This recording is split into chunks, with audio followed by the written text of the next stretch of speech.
Hello बच्चों, कैसे हो आप सब लोग। स्वागत है आपका हमारी आज की हिंदी क्लास में। तो आज हम पढ़ेंगे पाठ्य पुस्तक 7 का अध्याय 13 एनी बेसेंट जीवनी। चलिए करते हैं अध्ययन से पूर्व। शिक्षक शिक्षिका स्वतंत्रता संग्राम में शिक्षक शिक्षिका स्वतंत्रता संग्राम से जुड़ी उन महिलाओं के विषय पर चर्चा करें जिन्होंने शिक्षा क्षेत्र में भी सराहनीय योगदान दिया है। यानी कि हमें उन महिलाओं के बारे में चर्चा करनी है जिन्होंने स्वतंत्रता संग्राम में शिक्षा के क्षेत्र में महत्वपूर्ण योगदान दिए। तो बच्चों, जो आप ये चित्र देख रहे हैं ये उन्हीं महिलाओं के चित्र हैं। आइए इनके नाम जानते हैं। ये हैं एनी बेसेंट, ये हैं सावित्री बाई और ये हैं सरोजनी नायडू।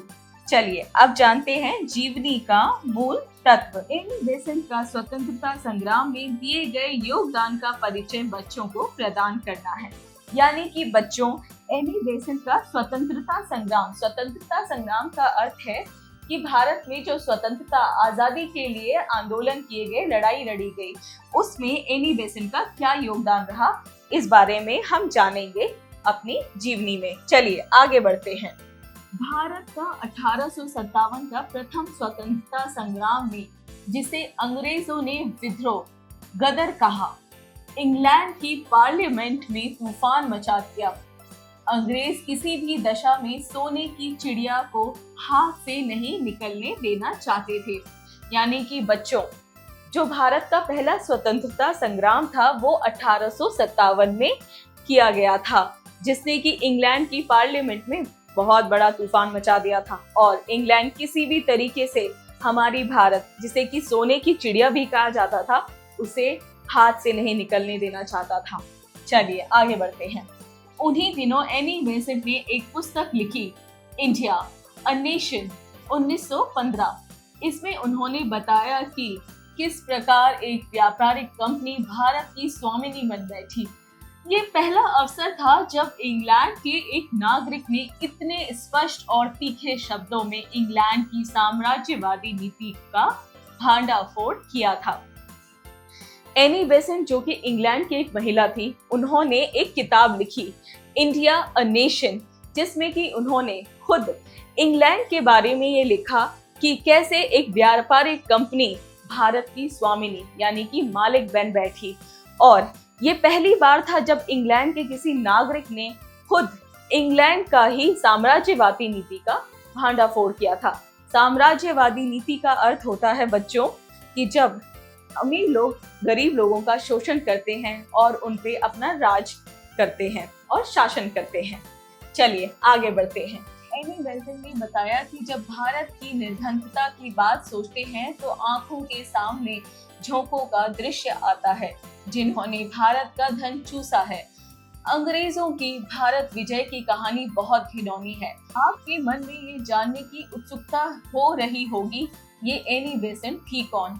एनी बेसेंट ने अपनी किताब में लिखा कि भारत की जो स्वतंत्रता की कहानी है वो बहुत ही घिनौनी है और किस तरीके से विदेशियों ने आके भारत को चूस लिया और उनके संसाधनों का दुरुपयोग किया। चलिए आगे बढ़ते हैं। अक्टूबर 1847 में लंदन में एक बच्ची का जन्म हुआ था। उसका बचपन का नाम एनी वुड था। वह अपने आप को आयरिश कहलाना अधिक पसंद करती थी क्योंकि उसकी माँ आयरिश थी। एनी अपनी माँ से बहुत प्यार करती थी। तो बच्चों, अक्टूबर 1847 में एनी बेसेंट का जन्म हुआ था लंदन में और वो अपनी माँ से बहुत प्यार करती थी और उनकी माँ जो थी वो आयरिश थी, इसलिए वो भी यही चाहती थी कि वो भी आयरिश ही बने और आयरिश ही कहलाएं। चलिए, एनी के पिता एक बड़े विद्वान थे। उन्हें कई भाषाएं का ज्ञान था।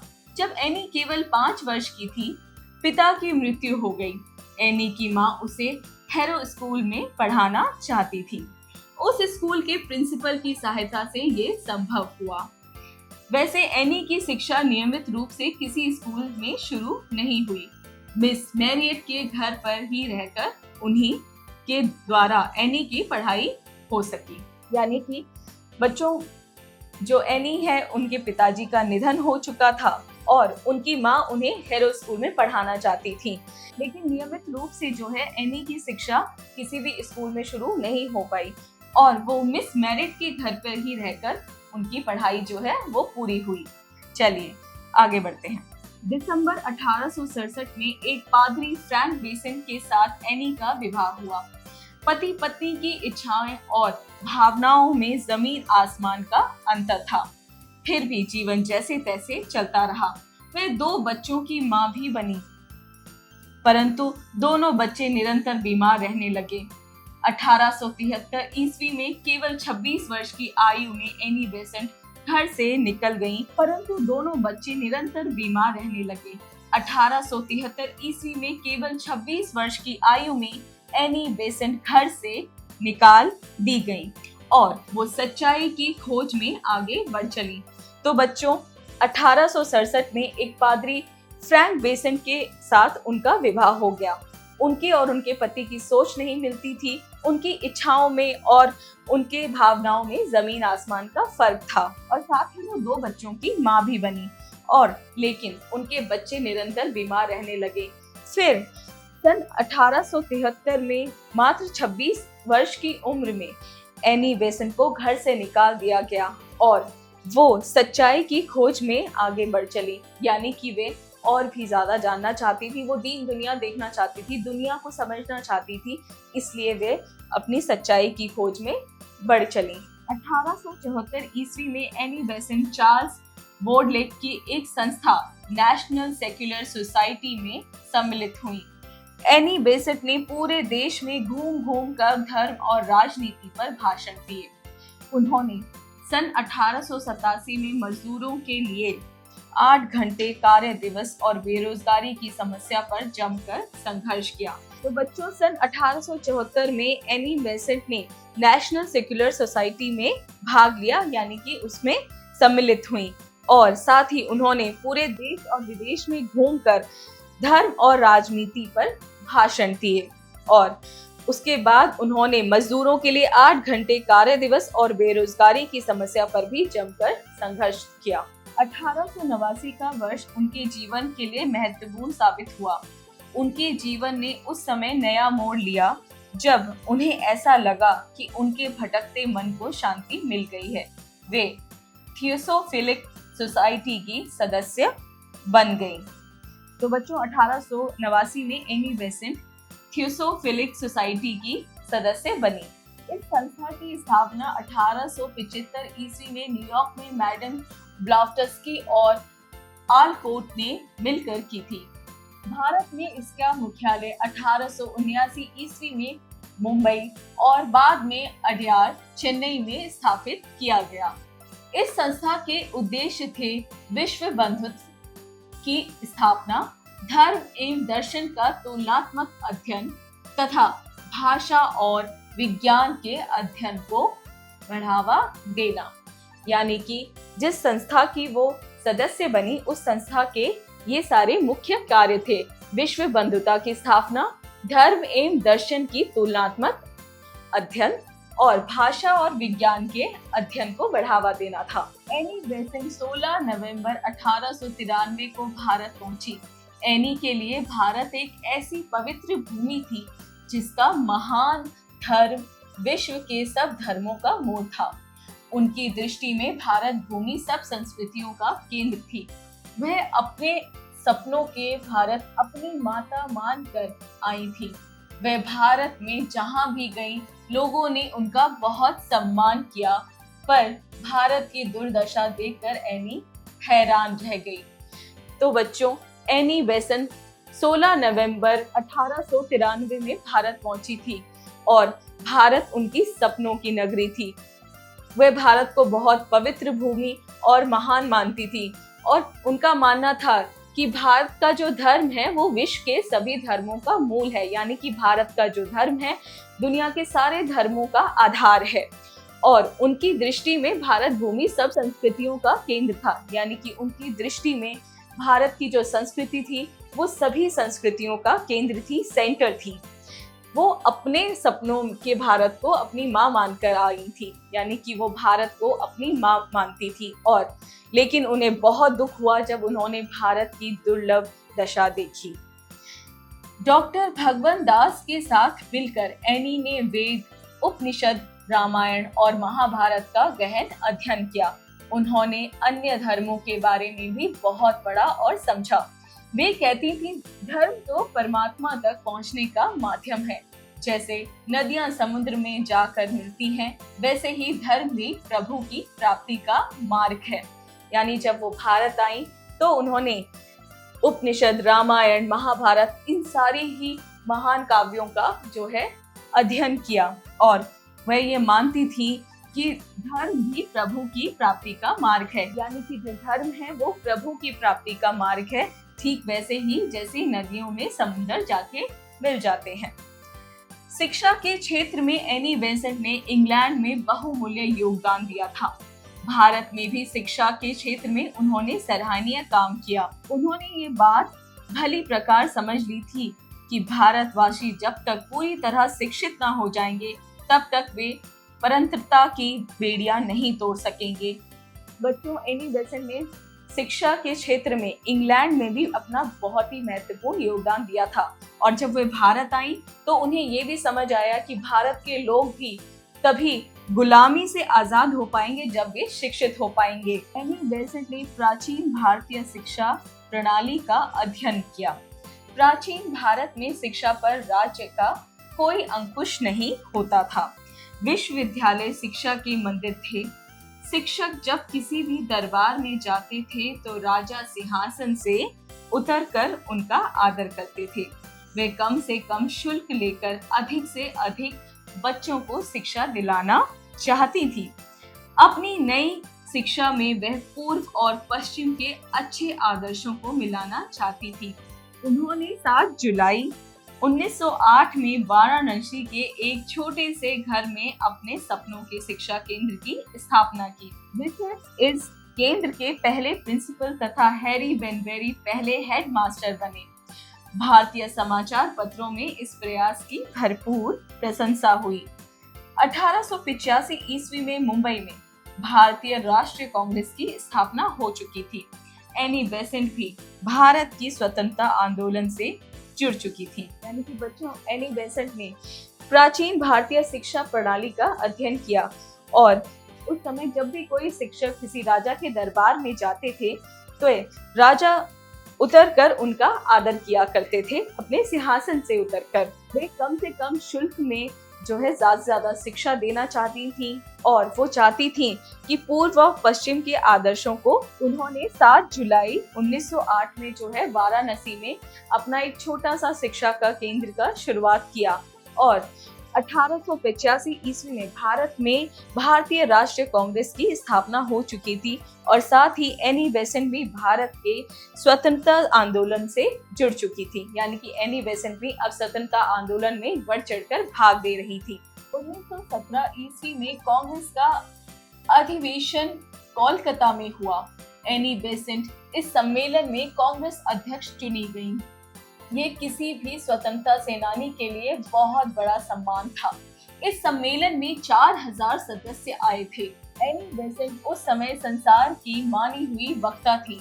उन्होंने कहा था, आप लोगों ने मुझे जो सम्मान दिया है उसके प्रति मेरे कृतज्ञता शब्दों द्वारा व्यक्त नहीं किए जा सकती। आपके उपहार को मैं मातृभूमि की सेवा में अर्पित करना चाहती हूँ। मेरे पास जो भी है और मैं जो भी हूँ वह सब कुछ मैं भारत माता की बलि देवी पर चढ़ाती हूँ। हम सब मिलकर शब्दों में ही नहीं बल्कि कर्तव्य द्वारा वंदे मातरम का उद्घोष करेंगे। तो बच्चों, 1917 में जो है एनी बेसेंट जो है कांग्रेस की अध्यक्ष चुनी गई। और वे उस समय जो है एक जानी मानी वक्ता थी, यानी कि स्पीकर थी। और तो उन्होंने अपने भाषण में कहा कि आप लोगों ने मुझे जो भी सम्मान दिया है उसका जो उपकार है वो मैं शब्दों में व्यक्त नहीं कर सकती। और इस उपहार को मैं मातृभूमि की सेवा में अर्पित करूंगी। होम रूल की बात सबसे पहले 1895 में बाल गंगाधर तिलक ने उठाई थी। 1914 ईस्वी में एनी बेसेंट ने होम रूल को कार्य रूप में लाने के लिए लोगों को तैयार करना आरंभ कर दिया। एनी बेसेंट भारत की पूर्ण स्वतंत्रता के पक्ष में थी। होम रूल का काम सुचारू ढंग से चलाने के लिए एनी बेसेंट ने एक साप्ताहिक पत्र कॉमनवेल्थ शुरू किया। उन्होंने इसके पक्ष में जगह जगह भाषण दिए। उनके लेखों से अंग्रेज शासक विचलित हो उठे। पत्र को जब्त कर लिया गया तथा 2000 रुपए जुर्माना जमा करने को कहा गया। होम रूल का नारा भारत के सब शिक्षित लोगों ने अपना लिया। कांग्रेस और लीग दोनों को इस आंदोलन ने जीत लिया। एनी बेसेंट का जगह जगह सम्मान किया गया। जिस घोड़ा गाड़ी में बैठकर एनी बेसेंट जाती थी, नौजवान उस गाड़ी से घोड़ों को अलग कर देते थे और उस गाड़ी को अपने कंधों पर खींचकर सभा तक ले जाते थे। चारों ओर एनी बेसेंट की जय जयकार होने लगी। होम रूल की सबसे पहली जो बात उठाई थी वो गंगाधर तिलक ने उठाई थी 1895 में, और 1914 ईस्वी में एनी बेसेंट ने जो है होम रूल को कार्य रूप में लाने के लिए काम करना शुरू कर दिया। और इसे सही ढंग से चलाने के लिए उन्होंने एक साप्ताहिक पत्र कॉमनवेल्थ शुरू किया, जिसके पक्ष में उन्होंने जगह जगह पर भाषण भी दिए, यानी कि उसका प्रचार भी किया। लेकिन कॉमनवेल्थ जो है जब्त कर लिया गया और उस पे 2000 का जुर्माना भी लगाया गया। और उनके जो लेख लिखे जाते थे, इससे जो अंग्रेजी शासक थे वे बड़े ही विचलित हो उठते थे। जो होम रूल का जो नारा था, भारत के जितने भी शिक्षित व्यक्ति थे उन सब लोगों ने उसको अपना लिया था। कांग्रेस और लीग दोनों ही इस आंदोलन में जीत गए और एनी बेसेंट की चारों तरफ बड़ी ही जय जयकार हुई। उनका बहुत ही सम्मान होता था। उनका सम्मान इतना होता था कि वो जहाँ भी घोड़ा गाड़ी में बैठ कर जाती थी तो नौजवान आकर उस घोड़ा गाड़ी से घोड़ों को अलग कर देते थे और खुद उस गाड़ी को अपने कंधे से खींचकर सभा तक ले जाते थे। इसी तरह एनी बेसेंट की जो है जय जयकार चारों तरफ होने लगी थी। 1929 ईस्वी में Annie Besant Budapest European Congress तथा शिकागो वर्ल्ड कांग्रेस की अध्यक्षता करने गई, परंतु 1931 के आरंभ से ही वे अस्वस्थ रहने लगी। फिर भी उन्होंने चेन्नई में थियोसॉफिकल सोसाइटी का केंद्र बनाया और उसे संवारने में लगी रही। जून के महीने में उनके घुटने में चोट लगी। इसके बाद वे कभी ना उठ सकी। 20 सितंबर 1933 को वे इस संसार से विदा हो गई। यानी बच्चों, 1929 ईस्वी में एनी बेसेंट ने बुडापेस्ट यूरोपिया कांग्रेस तथा शिकागो वर्ल्ड कांग्रेस की वो जो है अध्यक्ष बनी और 1931 के आरंभ से ही वो जो है काफी अस्वस्थ रहने लगी थी। लेकिन फिर भी उन्होंने चेन्नई में थियोसॉफिकल सोसाइटी का केंद्र बनाए रखा और उसे संवारने में लगी रही। लेकिन जून के महीने में उनके घुटने में चोट लगी, जिसकी वजह से वो दोबारा उठ नहीं पाई और 20 सितंबर 1933 को वे इस संसार से विदा कर गईं, यानी कि उनका निधन हो गया। उनका नाम भारतीय इतिहास में सदा अमर रहेगा। वे चाहती थी हम सब बच्चे भारतवासी बनकर जिएं और भारतवासी बनकर ही मरे।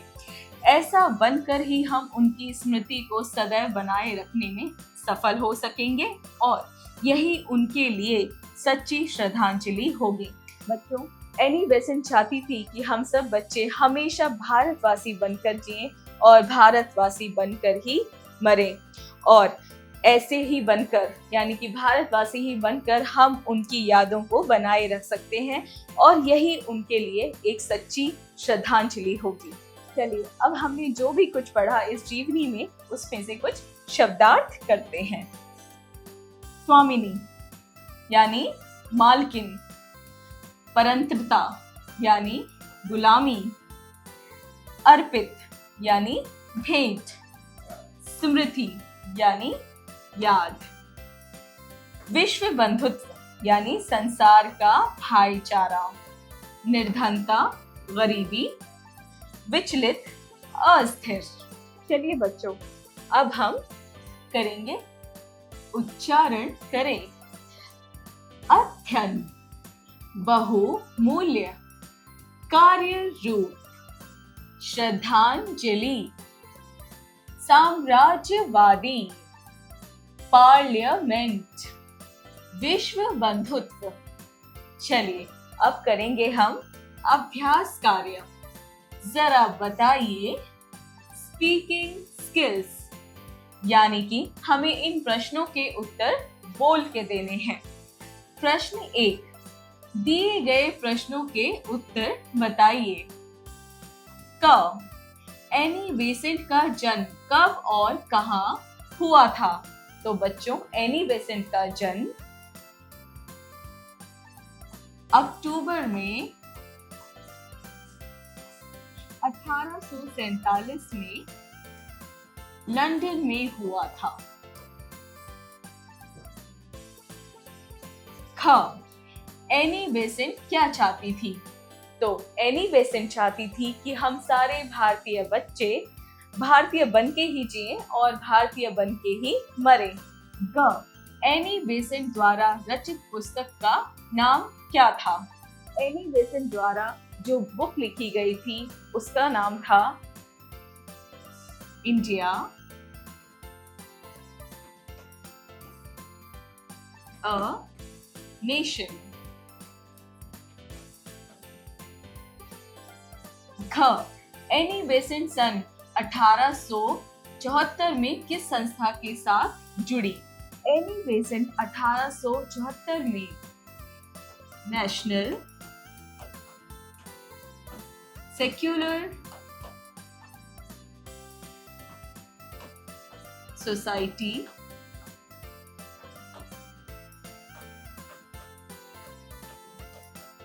से जुड़ी। अब हम करेंगे अपना अगला प्रश्न। जरा लिखिए, यानी राइटिंग स्किल्स।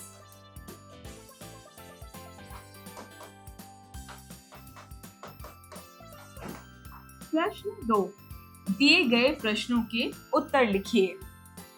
क, भारत के बारे में एनी बेसेंट के क्या विचार थे?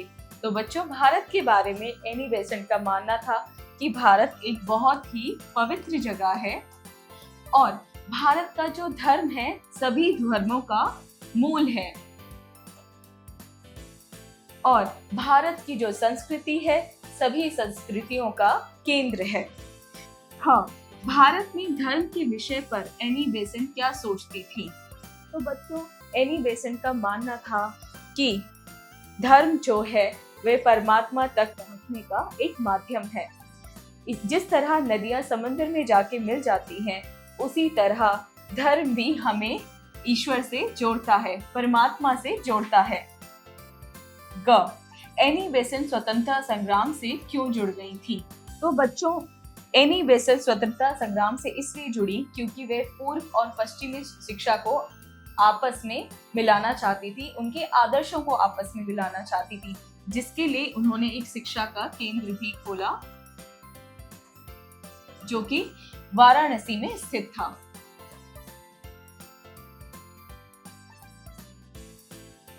और साथ ही 1885 में वे नेशनल कांग्रेस की अध्यक्ष भी चुनी गई और इसी तरह वे स्वतंत्रता संग्राम से जुड़ी।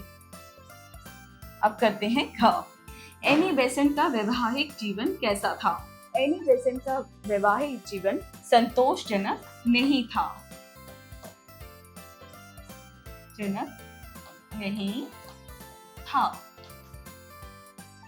चलिए अब करते हैं अपना अगला प्रश्न। प्रश्न 3, सही कथन पर सही अथवा गलत कथन पर गलत का चिन्ह लगाइए। क, एनी बेसेंट ने शिक्षा के क्षेत्र में अपना योगदान दिया। सही। ख, एनी बेसेंट द्वारा रचित पुस्तक फ्रांस में प्रकाशित हुई। गलत। ग, एनी बेसेंट का जन्म इंग्लैंड में हुआ। सही। घ, एनी बेसेंट ने पूर्वी व पश्चिमी शिक्षा को मिलाना चाहा। सही। चलिए अब बढ़ते हैं अपने अगले प्रश्न की तरफ। प्रश्न 4, दिए गए वाक्यों में रिक्त स्थान की पूर्ति कीजिए। क एनी बेसेंट डैश सोसाइटी की सदस्य बन गई। थियोसोफिकल। ख डैश के क्षेत्र में एनी बेसेंट ने अपना बहुमूल्य योगदान दिया। शिक्षा के क्षेत्र में। ग एनी बेसेंट को स्वतंत्रता संग्राम में डैश का अध्यक्ष चुना गया। कांग्रेस का अध्यक्ष चुना गया। घ उन्होंने इंग्लैंड की डैश नीतियों का भांडाफोड़ किया। साम्राज्यवादी नीतियों का भांडाफोड़ किया। प्रश्न 5 उचित विकल्प पर सही का चिन्ह लगाइए। क भारत का स्वतंत्रता संग्राम कब हुआ? सन 1857 में, सन 1858 में, सन 1839 में या सन 1859 में? तो सही उत्तर है सन 1857। हाँ, एनी बेसेंट के बचपन का नाम था आयरिश, एनीवुड, हेनरी, कोई भी नहीं, तो उनके बचपन का नाम था एनीवुड। ग एनी बेसेंट ने डैश के साथ मिलकर वेद, उपनिषद, रामायण आदि का अध्ययन किया। Doctor Sarvepalli Radhakrishna, doctor Bhimrao Ambedkar, doctor भगवान दास या डॉक्टर कृष्णमूर्ति? तो उन्होंने डॉक्टर भगवान दास के साथ मिलकर रामायण और आदि का अध्ययन किया। घ एनी बेसेंट द्वारा शुरू किए जाने वाले पत्र का नाम था पार्लियामेंट, कॉमनवेल्थ, होम रूल या वंदे मातरम? उनके द्वारा जारी किए पत्र का नाम था कॉमनवेल्थ। अब करते हैं प्रश्न 6 सही मिलान कीजिए। हमें इस प्रश्न में सही मिलान करना है। उन्हीं दिनों एनी बेसेंट ने एक पुस्तक लिखी। ख अक्टूबर 1847 में लंदन में एक बच्ची का जन्म हुआ। ग एनी की माँ उसे हैरो स्कूल में पढ़ाना चाहती थी। घ 1889 का वर्ष उनके जीवन के लिए महत्वपूर्ण साबित हुआ। चलिए करते हैं अगला प्रश्न। दिए गए शब्दों का वाक्यों में प्रयोग कीजिए। श्रद्धांजलि। यह संगीत समारोह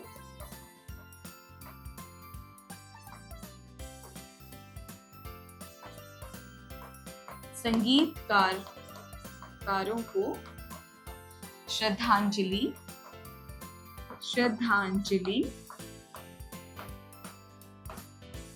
देने के लिए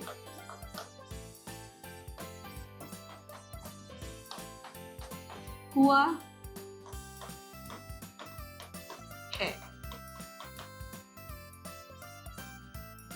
स्मृति। रिपीट। खा स्मृति। हमारे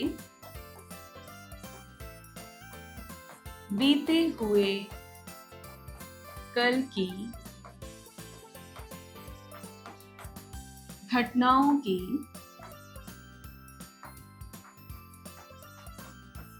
स्मृति धूमिल होती है।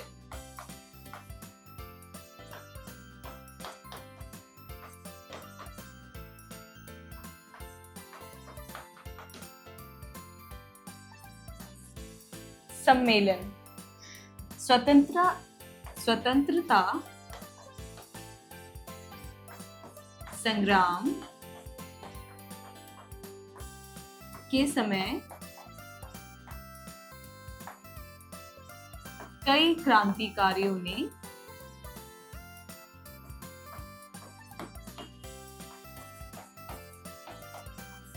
विभिन्न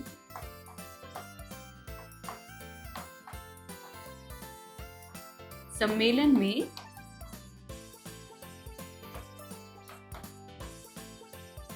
भाग लिया।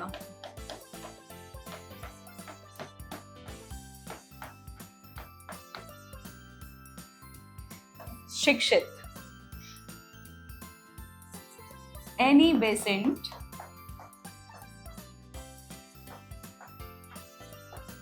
चाहती थी कि भारत का हर बच्चा शिक्षित हो।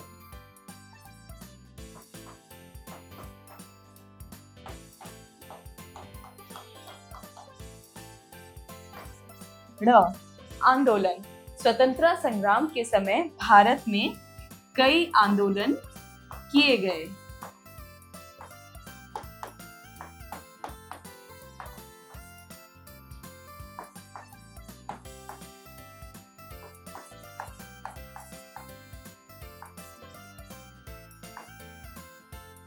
तो चलिए करते हैं नेक्स्ट क्वेश्चन।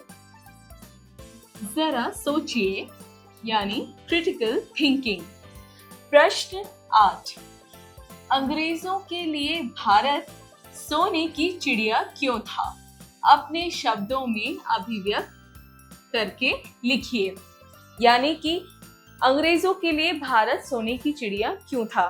क्योंकि बच्चों, भारत में कई सारे संसाधन थे और भारत में बहुत सारा सोना था। इसीलिए अंग्रेज भारत को सोने की चिड़िया कहता था और इसी के बारे में आपको जानकारी एकत्रित करनी है और इस पे लिखना है। प्रश्न 9। अंग्रेजों की भारत विजय की कहानी बहुत घिनौनी है। एनी बेसेंट ने ऐसा क्यों और किस लिए कहा? कक्षा में चर्चा करते हुए लिखिए। बच्चों, भारत की स्वतंत्रता की कहानी इतनी घिनौनी क्यों है और किस लिए, ये सारा आपको अपने सहपाठियों के साथ चर्चा करनी है और इसमें लिखनी है। चलिए चलते हैं अगले प्रश्न की ओर। प्रश्न 10।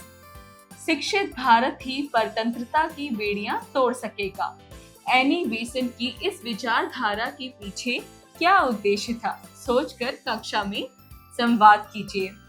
एनी बेसेंट का मानना था कि शिक्षा ही है जो भारत को गुलामी से आजादी दिला सकता है, और इस विचारधारा के पीछे उनका क्या उद्देश्य था, क्या मोटिव था, इसी को आपको चर्चा करना है और बताना है।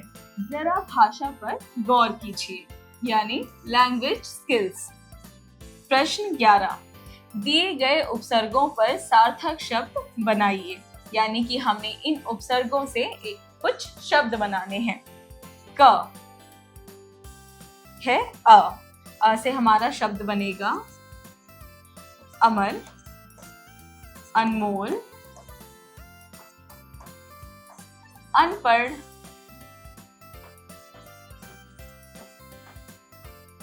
और रिपीट, अनोखा। हाँ, प्र ये बनेगा हमारा प्राण, प्रयास, प्रतीक और प्रवेश। ग नी निडर, नियोजन, नियंत्रण और निर्माण। अनु से हमारा बनेगा अनुपम, अनुवाद, अनुसार, अनुराग। चलिए अब करते हैं अपना अगला प्रश्न। प्रश्न 12। दिए गए शब्दों में सही भाववाचक शब्द पर सही का चिन्ह लगाइए। क सोना, चिकित्सक, इंसान, फकीरी। तो इसमें आएगा फकीरी। हाँ, बुढ़ापा, भला, खटास, सुंदरता। तो इसमें हमारा आएगा बुढ़ापा और खटास।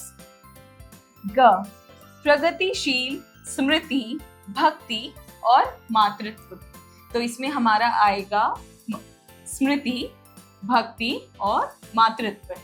घ काला, दुष्टता, तपस्वी या झुकाव। तो इसमें हमारा उत्तर होगा दुष्टता। चलिए अब करते हैं अपना अगला प्रश्न। प्रश्न 13। दिए गए शब्दों में समास का नाम लिखिए। चलिए अब हम इन शब्दों में समास का नाम बताएंगे। पहला है क, शताब्दी। तो इसका समास का नाम होगा द्विगु समास।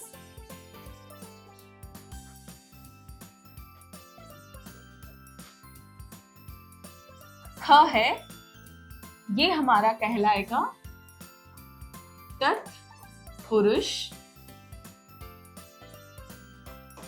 समास।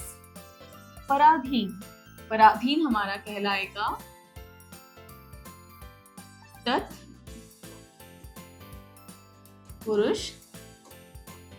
समास। ग है देशभक्ति, ये हमारा भी ये भी हमारा कहलाएगा तत्पुरुष समास।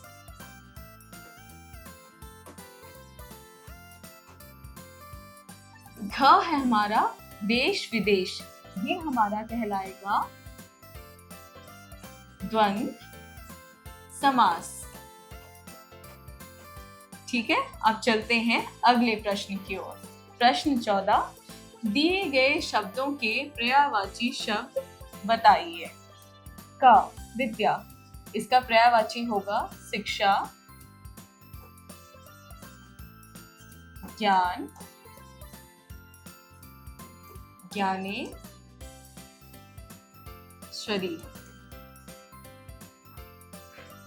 ख है स्वतंत्रता,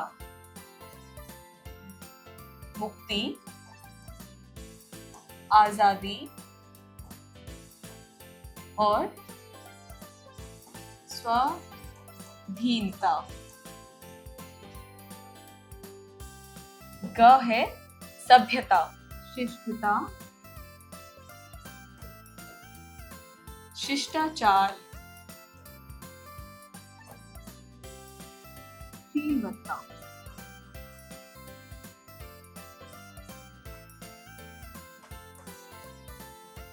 घ है बचपन, इसका पर्यायवाची होगा बाल्यावस्था, लड़कपन और बालपन। चलिए अब करते हैं अगला प्रश्न। जरा रचनात्मक कार्य कीजिए, यानी क्रिएटिव स्किल्स। प्रश्न 15, भारतीय समाज में नारी विषय पर अनुच्छेद। तो बच्चों, भारतीय समाज में नारी यानी कि भारतीय समाज में नारियों का क्या योगदान रहा है और किन किन नारियों ने हमारे भारत में किस किस क्षेत्र में क्या क्या काम किया है, इसी बारे में आपको जानकारी एकत्रित करनी है और एक अनुच्छेद लिखना है। चलिए अब करते हैं अपना अगला प्रश्न। एनी बेसेंट के अलावा अन्य किन महिलाओं ने स्वतंत्रता संग्राम में अपना योगदान दिया, उनके विषय पर जानकारी एकत्रित कर कक्षा में चर्चा कीजिए। तो बच्चों, एनी बेसेंट के अलावा भी ऐसी बहुत सारी महिलाएं थी जिन्होंने स्वतंत्रता संग्राम में अपना योगदान दिया। हमें उन्हीं के बारे में पता करना है। आप अपने सहपाठियों से पूछिए, गूगल करिए और उनके बारे में जानकारी एकत्रित करके उनके बारे में चर्चा कीजिए। चलिए रिपीट, अब करते हैं प्रश्न 17। एनी बेसेंट की 5 उपलब्धियों के नाम लिखिए जो उन्होंने अपने जीवन काल में हासिल किए हैं। यानी बच्चों, आपको एनी बेसेंट के बारे में पढ़कर उनकी 5 उपलब्धियों के बारे में इस प्रश्न का उत्तर देना है। चलिए बढ़ते हैं आगे। जरा दिमाग लगाइए, यानी कि ब्रेन स्टॉर्मिंग एक्टिविटी। प्रश्न 18, दिए गए वाक्यों से संबंधित वर्ष लिखिए। क, एनी बेसेंट की मृत्यु, रिपीट, 20 सितंबर 1933 में हुई थी। ख, होम रूल की स्थापना 1914 ईस्वी में हुई थी। ग, भारतीय राष्ट्रीय कांग्रेस की प्रथम महिला अध्यक्ष एनी बेसेंट थी। चलिए आगे बढ़ते हैं। जीवन कौशल एवं मूल्य परक प्रश्न, यानी कि life skills and value based question. प्रश्न 19, हमारी विचारधारा ही हमारे व्यक्तित्व को निर्मल बनाती है। एनी बेसेंट की विचारधारा ने अंग्रेजों का तख्त। आप किस तरह की विचारधारा द्वारा स्वदेश को जागृत करना चाहेंगे?